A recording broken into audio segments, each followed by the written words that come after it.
Bonjour et bienvenue donc pour les vins de la semaine et du week-end. Après donc ces fêtes, petite reprise en douceur, mais avec de très jolis vins quand même. À commencer pour accompagner la fameuse galette des rois par ce Chassagne Montrachet d'Ancien 2012 de Moret-Coffinet. Donc moi j'aime bien les chardonnays avec la galette des rois et ben parce que ça matche bien tout simplement. Et là c'en est la preuve, hein, un joli nez appétant sur donc le fruit jaune. Puis après on a justement ces fameuses notes d'amande, de frangipane qu'on trouve bien un peu ici sur un fond un peu crayeux sésame. Ensuite une bouche dense, belle, grosse attaque. On est sur dents de chien, hein, souvent il y a une grosse attaque, il y a du volume. Puis ensuite ça devient droit. Toujours sur ces notes fruits jaunes, amandes, aubépines, le fond de craie, le sésame. Et puis la finale est puissante. Elle est jolie, elle est longue. Il y a des épaules. Hein, c'est dents de chien. C'est un joli vin puissant, très agréable. Et c'était super avec la galette. Voilà, bravo Thibaut. Très bon vin que ce dents de chien 2012. Ensuite, on a bu alors ceci qu'on a ramené récemment, un Beaune Epnote 2017 de chez Roburgeon Mur. Donc le vin a été mis en bouteille, je pense, au mois d'octobre ou de novembre. Et bien ma foi, ces 2017, ils sont presque, j'allais dire presque plus puissants, avec plus de matière que ce que j'attendais. J'attendais des vins faciles, tendres. Alors celui-là est tendre, hein. Mais il y a quand même pas mal de matière, hein. C'est joli sur le fruit rouge, là, la framboise, la groseille, on a des petites notes d'épices, un fond noyau de cerise, hein, le vin est jeune, pas non plus une grande complexité, mais très friand, très agréable, un vin vraiment très sympathique. Et la finale, elle est bien, ma foi, il y a de la matière, c'est frais, hein, c'est sûr, hein, c'est plutôt un millésime frais, mais c'est très friand parce que la matière enrobe bien la fraîcheur et donc du coup ça donne un vin très agréable et avec une persistance finale tout à fait honnête à ce niveau village. Voilà, ensuite, qu'est-ce qu'on a bu? Alors, on a bu un vin que j'aime beaucoup, enfin un producteur que j'aime beaucoup, Chiden. Là, c'est le Mont-Louis Les Bournais 2016. Bon, donc là, le nez est très expressif, hein. On mettait le nez au-dessus du verre. Là, vous avez une expression, ça sort du verre, hein, le coin, la pomme. Ensuite, il y a un côté fleur d'oranger, un peu agrume, fleur d'oranger. Vous avez une pointe de miel, très agréable, gourmande. Tout ça sur un fond de cire d'abeille. C'est très expressif au nez. Ensuite, en bouche, on a une grosse attaque, du volume. Et puis là, on a l'acidité, la fraîcheur qui se met en place. Et alors, pour le coup, c'est presque vif, hein. Ça claque. Il y a un petit côté salin très agréable, mais ça claque un peu, ça, voilà, surtout dans la finale.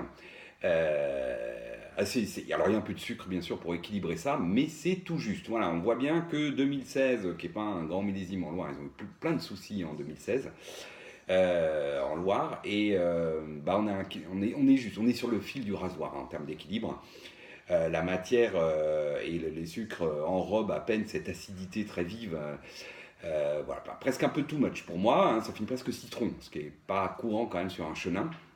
Autant sur les Sancerre on peut avoir ça, autant sur les chenins c'est un peu moins ça généralement. Voilà. Par contre, quelque chose de très agréable, c'est le côté salin et qui claque. Voilà. Ensuite, qu'est-ce qu'on a bu? Alors, on a bu un vin, alors ça, on voit ça généralement. Ça, un Bandol 2004 de chez Lafranc Vérol, cuvée spéciale. Donc, j'avais lu sur LPV, hein, La Passion du vin, pour ceux qui ne connaissent pas, que les 2004 à Bandol commençaient à s'ouvrir. 2004, plutôt la réputation d'un grand millésime, hein, en Provence, donc à Bandol. Euh, alors, qu'est-ce que ça a donné? Bah alors, le nez, il est surtout très discret en fait, hein. Faut vraiment aller le chercher. Là, c'est un nez pour connaisseurs, on va dire. Parce que ça parle pas énormément, c'est assez fermé. Mais on y retrouve la prune, le fruit noir, des notes d'épices très élégantes, type bois de santal. Et puis ce fond de cuir classe que moi j'aime beaucoup. Euh, Ensuite, la bouche. Alors, la bouche, bah, c'est robuste, hein.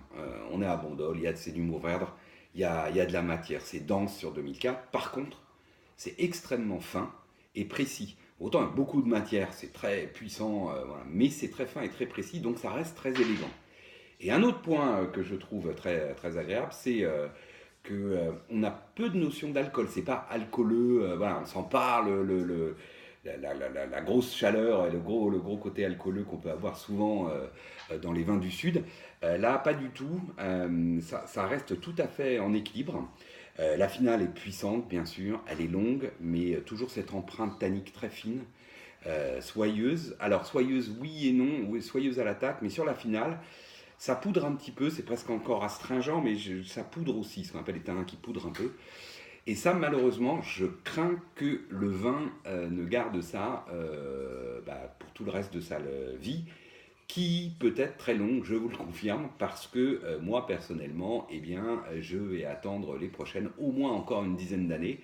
Et je pense que ce vin va se boire très longtemps, pendant 20, 30, 40, 50 ans. Je pense que il a tout ce qu'il faut pour tenir ce délai-là et garder cette délicatesse, cette finesse, tout en ayant cette force interne. Voilà, en tout cas, un vin à attendre qui peut être un très très beau vin. Et puis pour finir, un très beau vin, tiens, ben voilà. La côte rôtie du domaine Rostin 2007, donc 2007, millésime mûr chaud dans le sud. Dans le sud, alors à Châteauneuf, ça donnait des vins très alcooleux. Justement, on parlait de ça sur les bandoles, mais et en côte rôtie, donc des vins très mûrs, et bah, ma foi, Rostin, comme toujours, voilà, c'est super. Moi, j'adore. Et là, en plus, sur ce millésime donc assez puissant, on n'est pas du tout côté alcooleux, hein. On a un nez très élégant, très séduisant, de cassis mûr, un petit peu acidulé, fruits noirs acidulés. Puis ensuite arrivent les notes d'épices type réglisse, poivre, on a de belles notes de poivre. La petite pointe de violette, souvent dans la syrah, qu'on va retrouver, qui va apporter un peu de fraîcheur.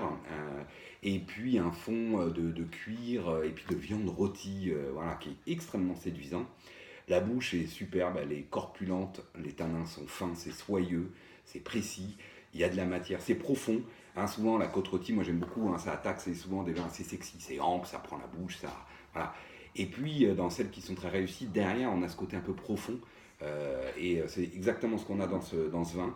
La finale, elle est très séduisante, c'est à la fois frais, hein, il y a de la fraîcheur, c'est fin, et puis c'est presque ce qu'on appelle la finale queue de pain, ça emplit la bouche. Mais il y a aussi de la profondeur, c'est-à-dire qu'on sent que c'est pas juste je dirais de l'esbrouf, voilà, on sent que c'est un vin qui a du fond, avec une belle et longue persistance à la fin, sur le cassis acidulé, le fruit noir acidulé, et puis on retrouve les notes de poivre, le côté violette, le fond de cuir et de viande rôtie. Bref, un très très joli vin. C'est la troisième bouteille et les trois sont goûtés superbes. Voilà, pour un village. Il faut savoir que derrière il y a la Côte Blonde et la Landonne qui sont encore d'un niveau au-dessus. Mais déjà cette bouteille tradition Rostin est absolument super. En tout cas moi, c'est tout ce que j'aime. Voilà pour cette semaine. Je vous souhaite à tous une excellente semaine et puis je vous dis à la semaine prochaine.